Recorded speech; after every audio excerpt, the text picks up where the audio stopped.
Good evening. I'm Clifford Murray, and I'm the founder of Empowerment for Tomorrow. This YouTube channel is Cliff's Office.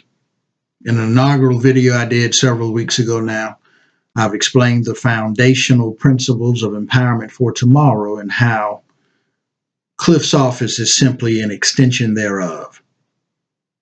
Last week's video, I endeavored to convey white supremacy and how it welcomes the distractions that Black America finds itself in pertaining to certain matters, probably none bigger than voting and voting rights.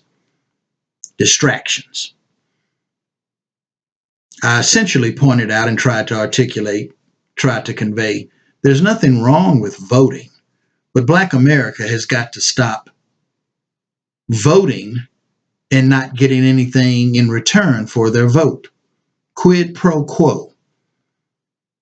That Latin phrase that simply means you get something if I get something. And somehow that's escaped the Black community politically, decade after decade after decade after decade. Stop voting if you're not going to get anything for your vote. It's only been through God's grace that we've been able to thrive and survive as much as we have in this country. I pointed out, like I've done maybe in a couple of videos, the United States government has never done anything for Black America with a true motive of heart. You may very well look at this video as maybe a part 2, where white supremacy sits back and says, hey, you know what? That Black Lives Matter thing, that seems to have the Black community right where we want them to, with ill-advised energy and resources. White supremacy distractions with respect to Black Lives Matter. Without question, Black Lives Matter has got to be one of the most prolific social, civil organizations to come out of the Black community in a long time, particularly with respect to being able to garner that epicenter of the 30 and under crowd. Old stalwart institutions like the NAACP, Reverend Al Sharpton's Action Network, the Urban League, Reverend Jesse Jackson's Rainbow Coalition. In the last several decades, they have never been able to do anything like that. So I got to give Black Lives Matter their due with respect to that. But when I first heard it, and as most of us know, Black Lives Matter came about with the unfortunate shenanigans that went on with Trayvon Martin back in the day. It really wasn't that long ago, during the Obama administration, where Trayvon Martin set off a litany of Black men and women unarmed shot down by law enforcement. And steeped out of that, Black Lives Matter was birthed, essentially. Now, I've got a picture here of the founders of Black Lives Matter. When I thought about Black Lives Matter, when I first heard that term, it never sat well with me. Well, Black Lives Matter, all lives matter. Every life matters. Certainly our Most High acknowledges that. But it had that tone, that typical tone that Black America loves to promote. White America, our lives matter too. Please love us, respect us, and stop killing us.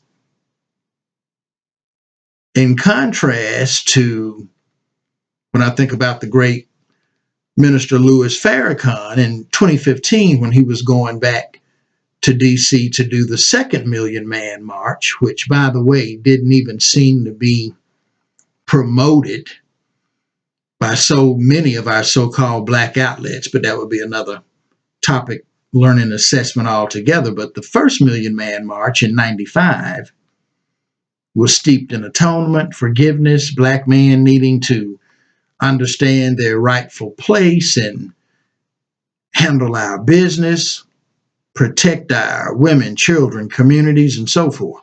Of course, white America looked at a bunch of black men converging on the nation's capital as a national security crisis.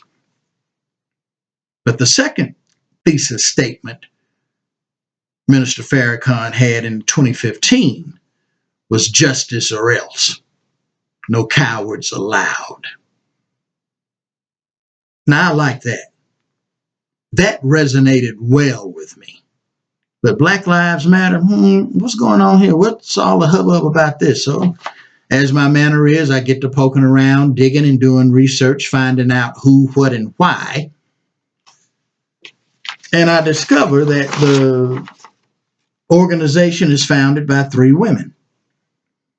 Patrisse Cullors, Alicia Garza in the middle with the Black Lives Matter shirt on, and Opal Tometi. And I was thinking, well, okay, Black Lives Matter, I can certainly understand the feminine energy coming from that statement versus justice or else, no cowards allowed, which resonates with a black man like me, high dominant, conscientious, black first, take no shit. Then I got to digging around a little bit more.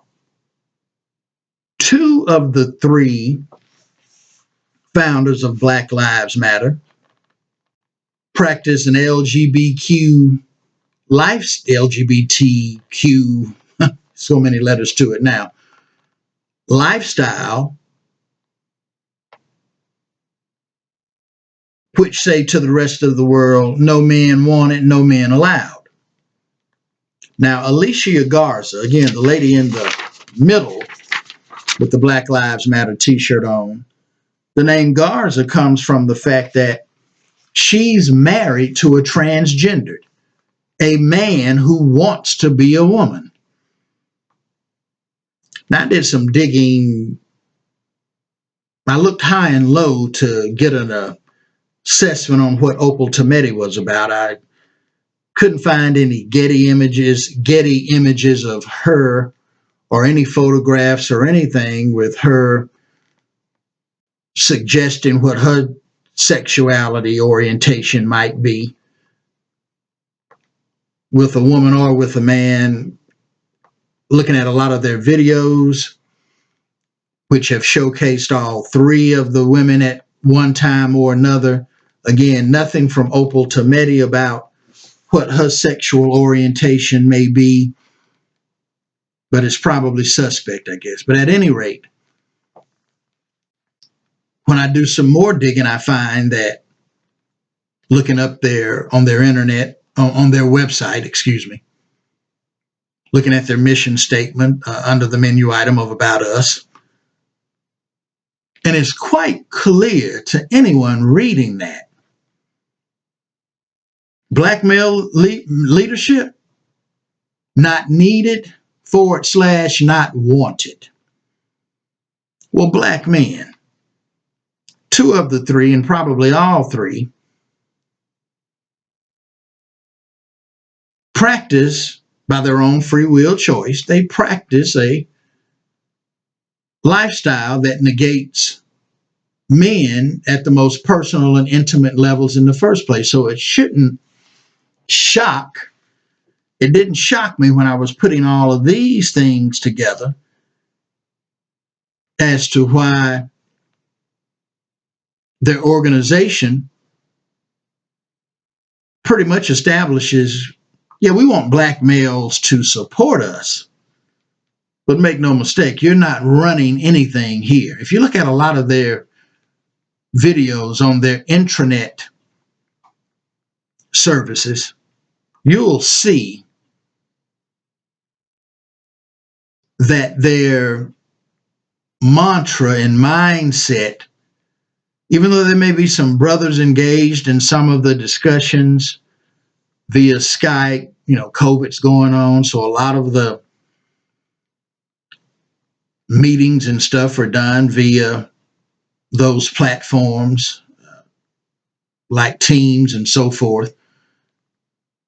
But the moderator running that show, running those communications, female. I think on every one of them I've seen. I saw more than enough where it was pretty clear. The moderator, the umpire, the one in charge of this dialogue on this particular subject matter, female running it. Now back to Patrisse Cullors, the young lady on the left.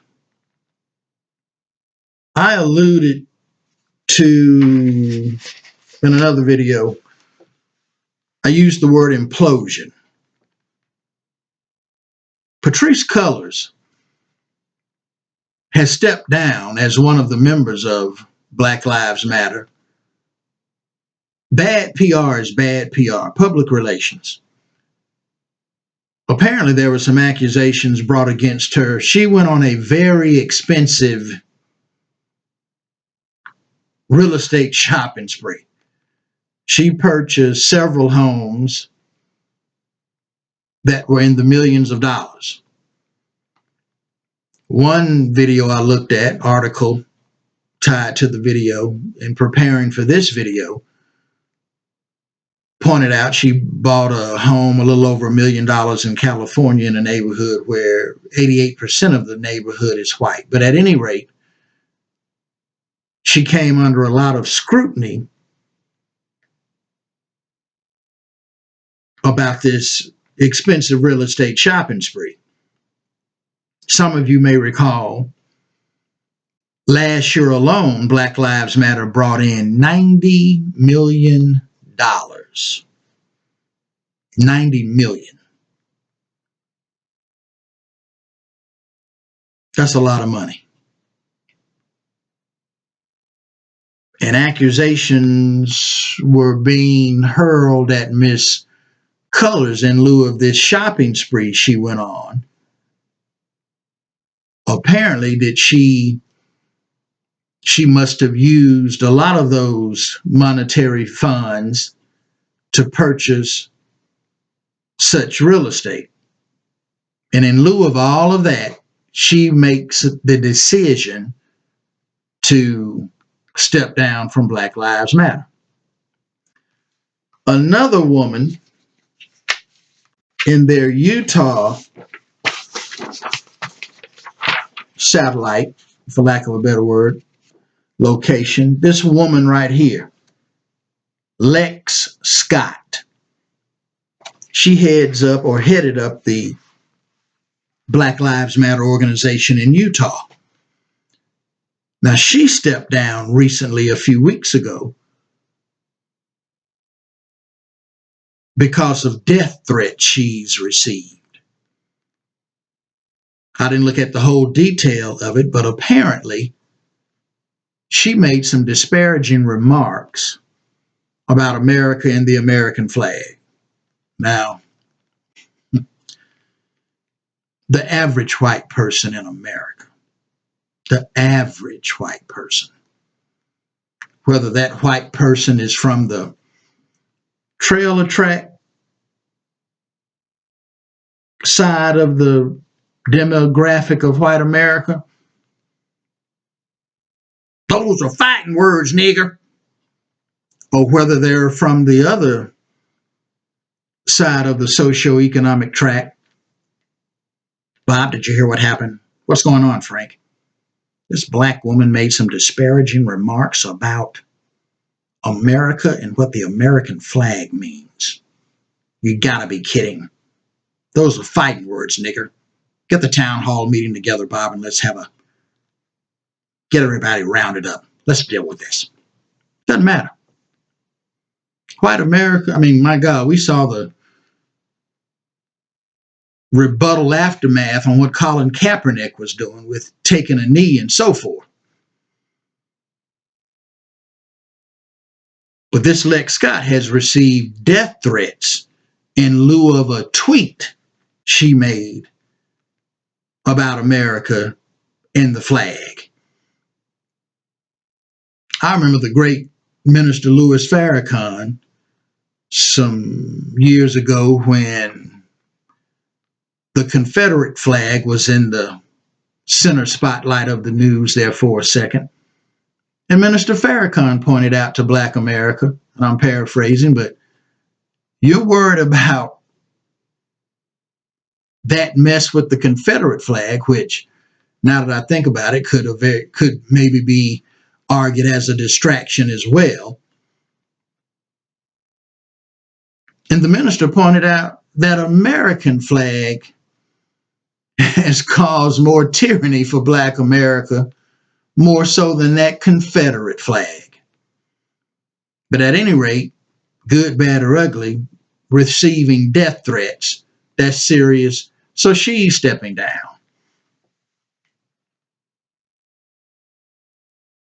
Some other things that are happening within Black Lives Matter, kind of going to my word of implosion, possibly. We'll see how things develop over time. But even with some surviving members of persons who were unlawfully gunned down by police, they were unarmed. Even some of those surviving members have had issue with Black Lives Matter's leadership and basically challenging the leadership, being very irritated with what they thought Black Lives Matter should be doing. In some cases, I think I remember reading in an article about how one surviving member of these unfortunate events was saying they felt used and mistreated by their unfortunate circumstance, and how Black Lives Matter was taking that unfortunate circumstance and manipulating it for their own public relations gains and so forth. So the organization has come under fire from people like that. The organization has also come under fire, particularly in lieu of bringing in $90 million. Patrisse Cullors doing what she did, and now there's more of a spotlight within the organization on where's this money going? What are you doing? Even their satellite locales around the country, I believe it's 30 of them or more. They may even have a portfolio profile even outside of the country. Again, their marketing strategy, and I'll just use that, give them their due. Black Lives Matter and what they established worldwide, quite impressive from a marketing standpoint on popularity. But their satellite locales have even raised questions about what are you doing with all of that money? I need leadership within these locales are saying, hey, we need to have some money and or some resources to help carry out some things that we're doing with respect to Black Lives Matter in our particular location.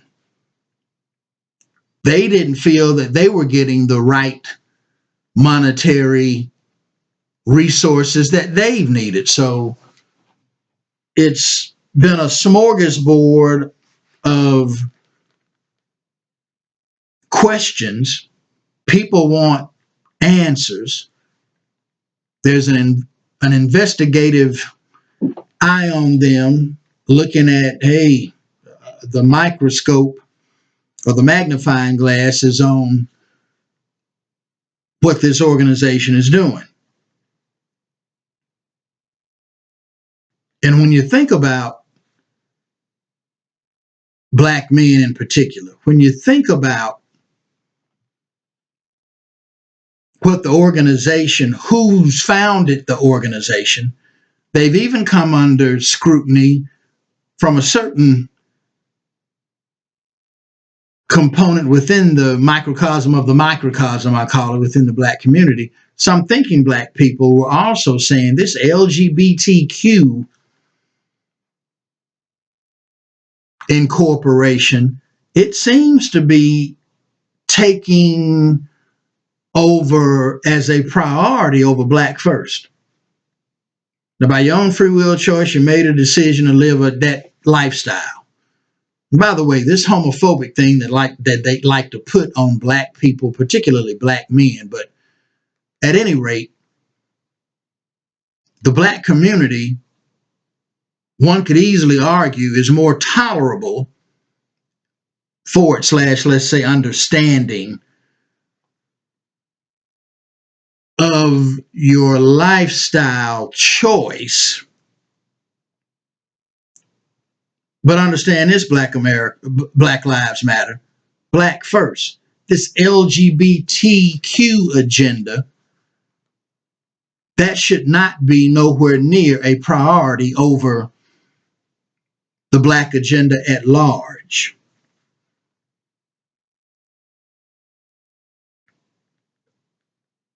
And when they take polling data, looking at some of the research that I Googled and looking at Wikipedia and so forth, the percentages, the high percentages, and Black America still loves Black Lives Matter. I mean, my goodness, it's everywhere. You go, it's everywhere. Everywhere you look, everywhere you see. However, some of their popularity had fallen off in recent years because of that very thing of, are you prioritizing this LGBTQ stuff over black first overall? It's black first, number one. This LGBTQ stuff can take a back seat, but you can't be surprised given who the founders are and the energy that they're going to be bringing to the table with this. Now, one of the things that has disgusted me when I broke this thing down and looked at this, I'm finding black men. What's wrong with that? What's wrong if our black women are leading something like this? I mean, you look at the NBA a few years ago in the bubble, Black Lives Matter all over the court. They're wearing the shirts. They got Black Lives Matter on the back of their jerseys. The NFL is doing their thing. Black Lives Matter is being painted in the streets across cities in America. Then, of course, you get some white municipality city councilman. Okay, that's enough. Get that Black Lives Matter off the street. Erase it. Wash it off. We got to move on. Sick of it. But Black Lives Matter is everywhere. But you go on their website, you look at who founded the organization, black male leadership not wanted. Need your support, but leadership-wise, stay in your place, bro.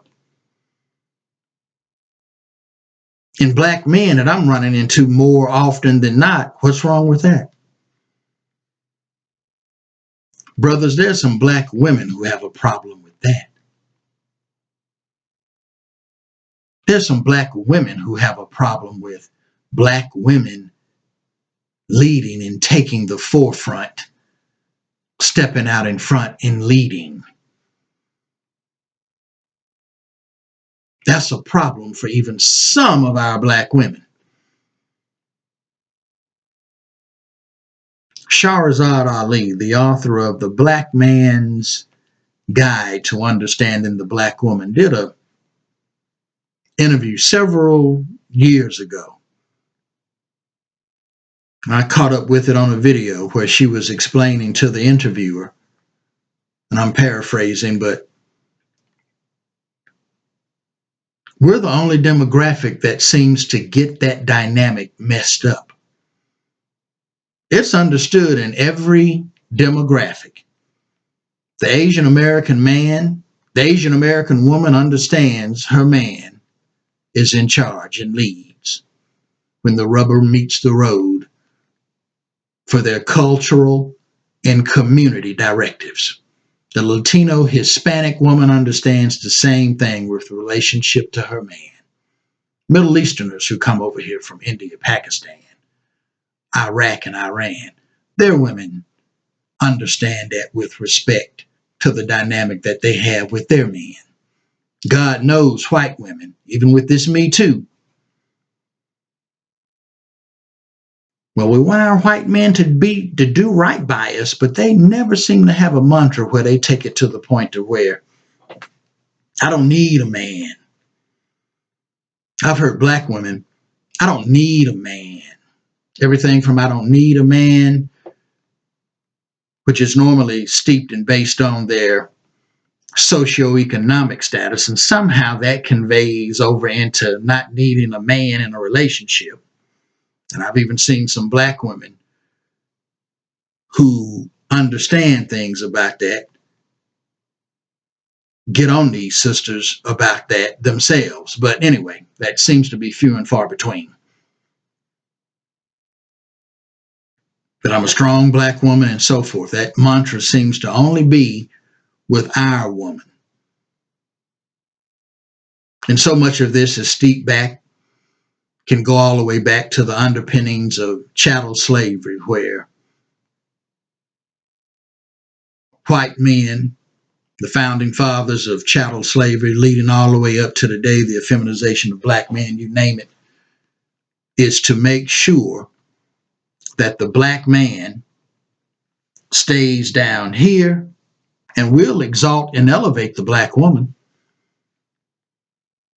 But the black man is public enemy number one within the microcosm of the microcosm of black America. The hierarchy I've talked about, and I will deal with in a subsequent topic learning assessment as we move through the syllabus later on. But black America is America's permanent underclass.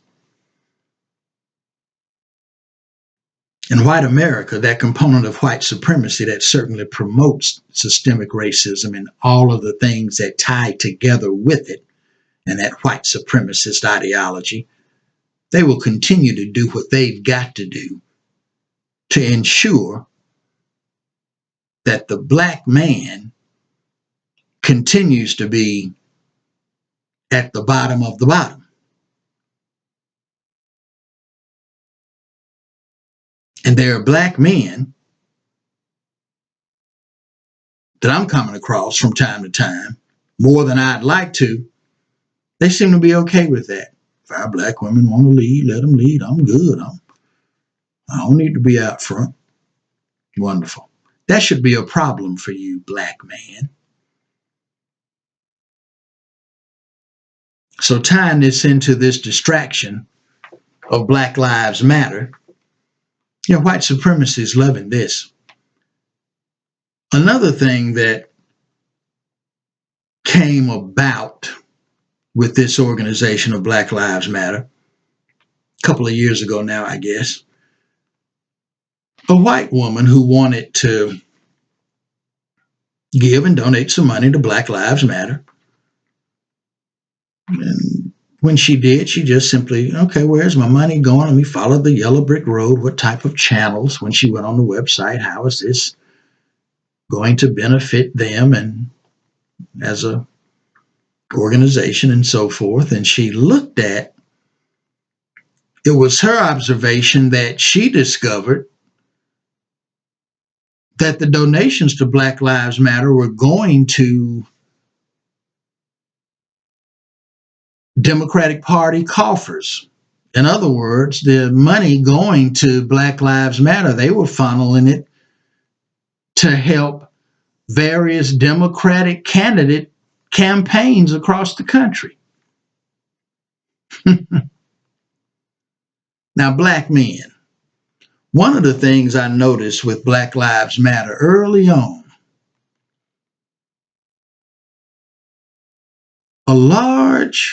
a significant presence of white people at these protests. That ought to be a damn red flag right there. Let's use a little common damn sense. At a lot of these protests, there is a significant presence of white people, particularly that 30 and under group of white people as well. They're out there. They tapped into that. But given the backdrop of what America has always stood for, or should know, and then I'm thinking about the monies being received. I've came across several articles that Black Lives Matter is being heavily funded by white organizations. Now let's just stop and think for one damn second. Every time you've seen a Black Lives Matter protest, you've seen significant white people involved in a significant presence of white people involved in the protest. Some of the research I've done has showed, they're being funded by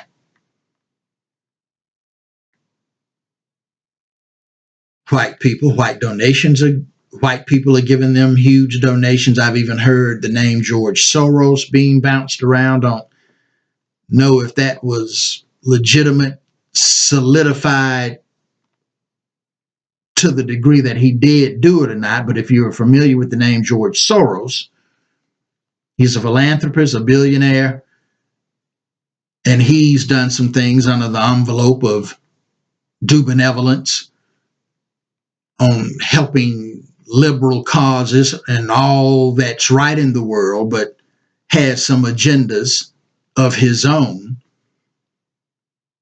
But the point I'm making, the great Dr. John Henry Clark told us a long time ago, black people, black America, the diaspora, black people, we have no friends. We continue to vote in a system where our oppressor has no intention of delivering any real conditions to help Black America be where it ought to be in living the American dream to its fullest extent. That's never happened. And then you have to use your brain and figure out, 3 women leading an organization of this magnitude, the popularity it's garnered.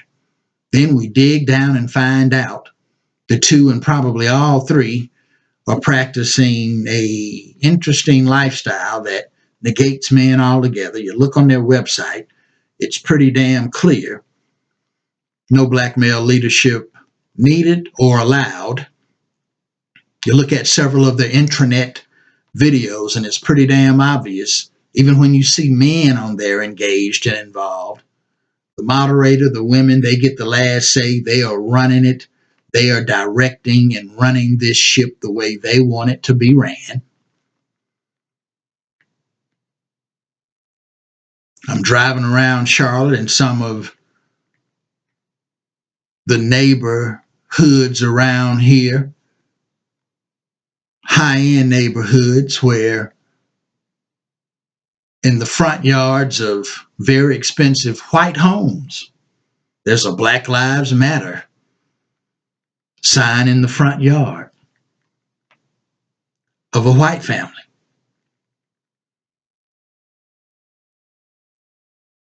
Red flags all over the place, if you ask me. Then we see these implosion things taking place, scrutiny, coming from everywhere lately about their finances, even from within their own satellite organizations, disgruntled survivors of unfortunate circumstances where their relatives were gunned down by law enforcement unlawfully.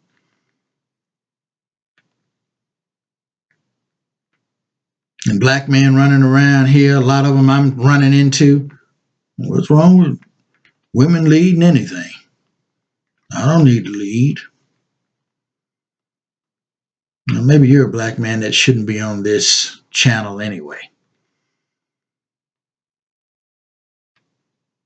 Red flags all over the place. So now, when I looked at all of this, it makes sense why it didn't make sense and sit with me initially.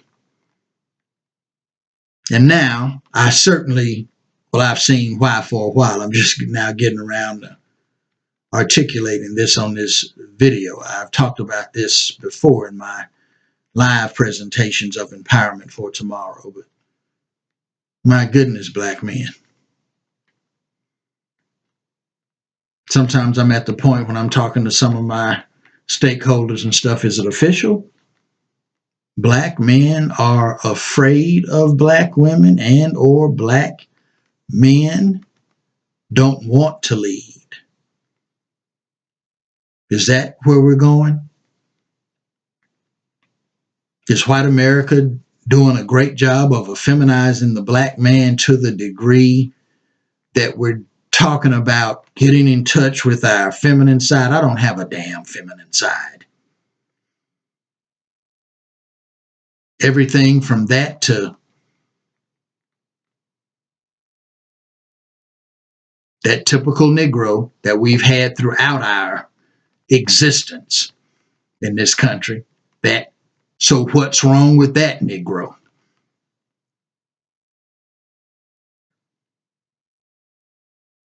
So many of these dynamics you only see play out within the black community.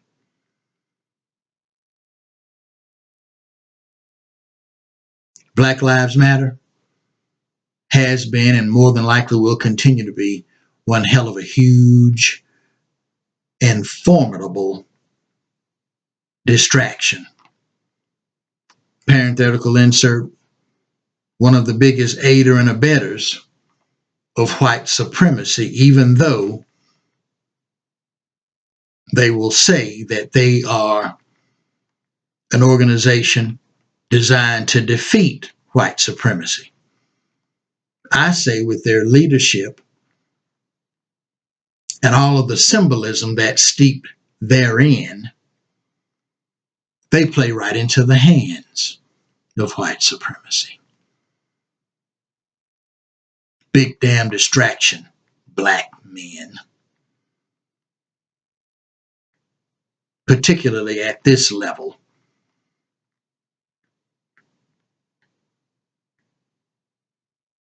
Where we're not leading. And those old stalwart organizations that I mentioned earlier, they have black male leadership. And all of that is steeped in beta male bussy bitch, if you ask me. There's black male leadership within the Congressional Black Caucus. Politically speaking, James Clyburn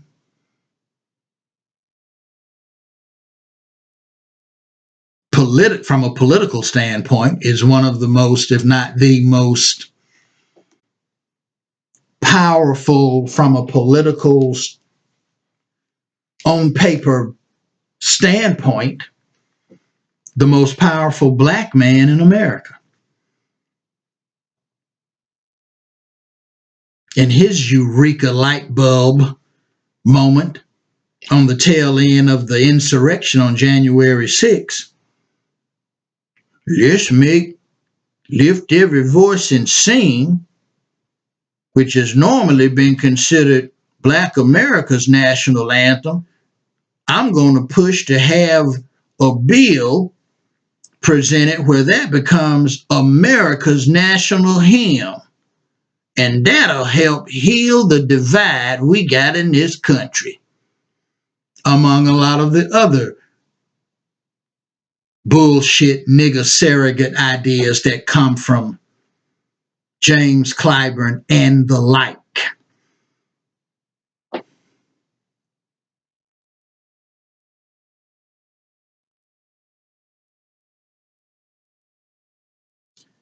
Anyway, next week I'm going to be doing a topic learning assessment on Black men in the workplace and the dynamics therein. As I say on almost every video, I trust my older Black men, fathers, if some of you are available to do so, for that foundational core of our young Black adolescents between 14 and 19 years of age. Get them around the campfire on this one. You young men, 20 and so forth, you need to be there too. Black men in the workplace. I will go over several dynamics you need to be aware of, blueprints that have been set